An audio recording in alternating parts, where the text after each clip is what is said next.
शाह नूरानी दरगाह जाने वाली ट्रेन को हादसा पेश आया, जिसके नतीजे में 10 अफराद जाँ बहक हो गए। तफसीलात के मुताबिक दरगाह शाह नूरानी जाने वाली ट्रेन को हादसा वेराब नदी के करीब पेश आया, जिसके नतीजे में 10 अफराद जाँ बहक और मुतअद्दिद जख्मी हो गए, जबकि ट्रेन में 100 से ज़ायद ज़ायरीन सवार थे।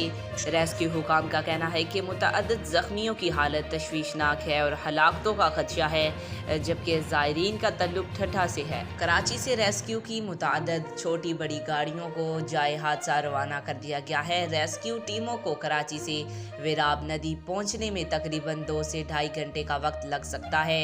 शाह नूरानी दरगाह के एतराफ कोई बड़ा अस्पताल नहीं है।